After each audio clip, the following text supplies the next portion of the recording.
Could you tell me a little bit about the works you submitted and how you came to make them and what was your inspirations behind it? I submitted a mixture of hand-stitched pieces, sculpture that's made with cloth, and some small sculptures that are felted. So they're all very organically made. One of the things that runs through is that I do a lot of rust dyeing, and I do a lot of eco dyeing with acorns, black walnuts. I've actually just been collecting more acorns for this year's dye pot on my walk this morning. So the hand-stitched ones are they're quilts. That means that they have 3 layers, and they have a beast on them, which is born from my imagination, and then they're very densely hand-stitched and embellished with antique buttons. The more sculptural pieces are made from cloth that's been eco-dyed. So a lot of it's dyed with the black walnuts or the acorns, and then it's wrapped in bundles with leaves and bits of rusty metal and basically cooked up, and you get interesting prints. I also use onion skins. And then the cloth is cut up. I make these little individual poofs, and I get a huge pile, and then when I have a huge pile of them, I assemble them and sew them onto a hardware cloth form. And I also use basket cord covered in cloth. But once the poofs are made, they're embellished, and then I spray them with vinegar, wrap them in plastic with rusty metal, and leave it for a day, sometimes 2. Then they have to dry out to cure. Then they have to be washed out, because otherwise they'll continue to like rust and decay the material, but also it'll be too stiff to get a needle through. And so they're washed out with bicarbonate of soda. Gotcha. And then that stops the rust process, and then they're dried, and then they're assembled very organically. There's never much of a plan apart from the general shape. And then the felted pieces are they're felted round a resist, and again, they're very organic. Wow, very cool. It seems to be very like time sensitive in the way you have to do these certain processes. Was this a lot of trial and error? Or how did you realize that this was like something you wanted to do, or like how you managed to like get it into the end project, I guess? I don't know. I guess I got interested in the natural dyeing, and then it just one thing kind of led to another. Okay. I pattern a lot. I enjoy the process. Gotcha. I like to be very hands-on. I don't really like, apart from using Photoshop to look at pictures, I don't like machinery. And especially during the pandemic, when we were all isolated and extra stressed out, I found the tactility of stitching and of making these proofs for the sculptures. They're very sort of soft, and they're very soothing to touch. So I guess the whole process really grew from there. Very cool, very cool. So what inspired you to do more tactile art? Was it like through the pandemic, or was this something kind of a long over your life type trajectory? Well, I've always been interested in textiles. I had wanted to be a textile designer, but I ended up studying to be an architect instead. There was thought to be more of a career in that. Not that I actually ended up being an architect. But so I was painting drawing, cutting cloth, making like intricate cutouts with Tyvek, cutting Tyvek, and then cutting painted cloth. And it kind of led into the embroidery. One of my daughters was embroidering. I was like, oh, I'll never have the patience to do that. And then, I don't know, one day I picked up this piece of canvas and I started embroidering it and not really turned back. And then I've taken a couple of sort of master classes in like the rust dyeing and various techniques. Very cool, very cool. Has like traveling or living in different places affect your art, or do you kind of have your own studio space, or how does other outside influences, you mentioned your daughter, any other people that have kind of influenced your work? Well, I grew up overseas.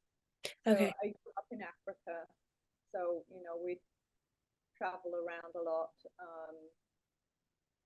And I also visited Pakistan and India. And so all of the cultures of all these countries are very kind of seeped into my conscience, shall we say. So I think I get a lot of the interest in pattern from that. Beautiful tile work in Pakistan, beautiful textiles. So a lot of pattern, the color of the African savanna, the reds in the soil. So I think a lot of that, and it gave me a great interest in sort of ethnic arts and being very sustainable, because there weren't a lot of supplies when we Mhm. were living in Africa. You had to be very resourceful and really use what you had. And you would see wonderful art being made from, I don't know, old tin cans and stuff like that. So Very cool. Yeah, that's amazing. So very resourceful, very like almost recycling in a way, and yeah. making something new of what was previously kind of discarded or used as not waste anymore. Um, do Yeah, you a lot of the fabric that I use has been either donated to me, or it's found, it's offcuts, or I'll get it from, I don't know, the church bazaar or something like that. And so I'm buying very few supplies. The main I'm doing a lot more felting work now, and the fiber for that I have to purchase, but I purchase from sustainable places.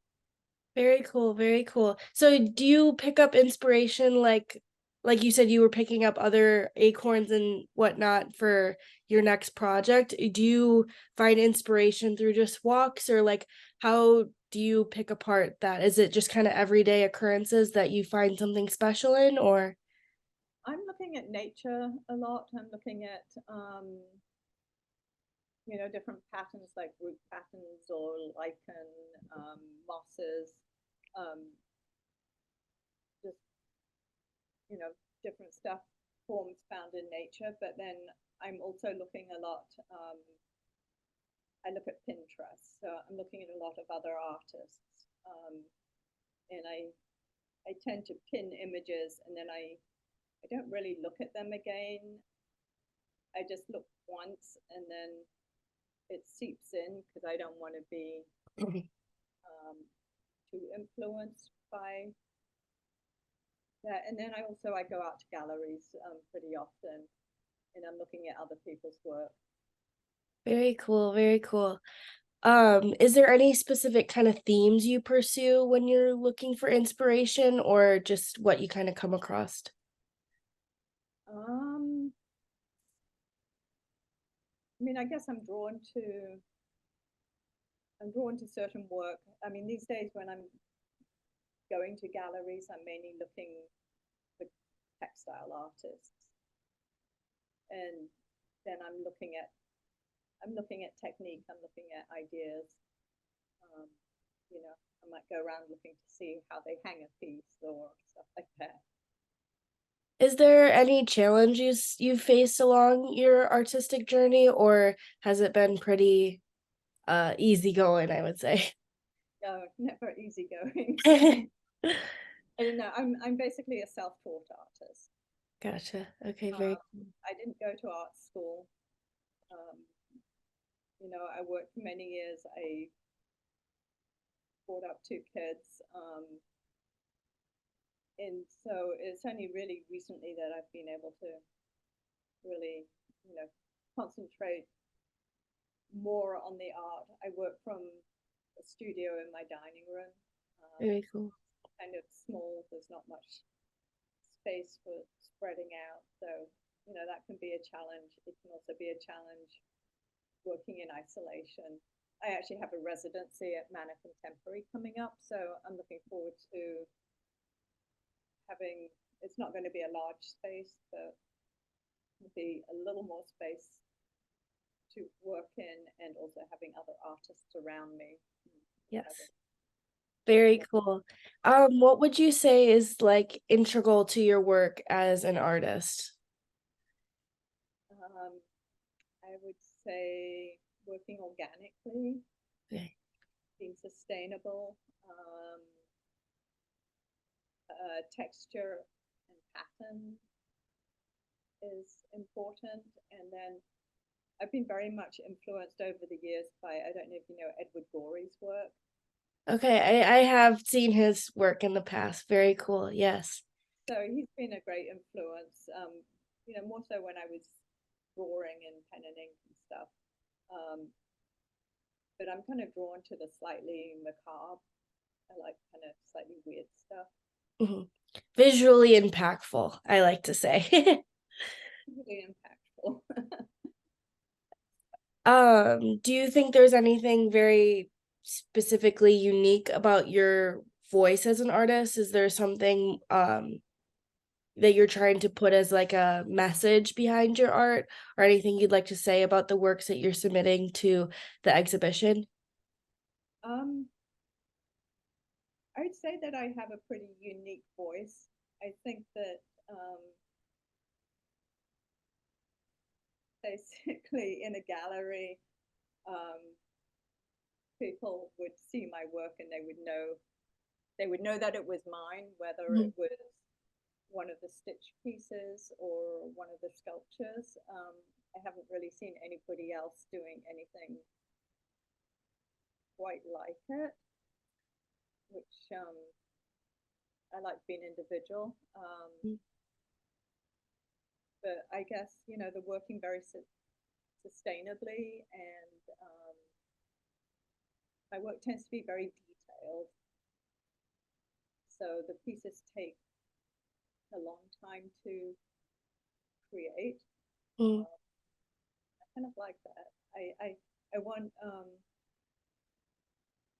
people to look at the work and to engage with it and to kind of use their imaginations, so it's not like in your face, and that they have to think a bit.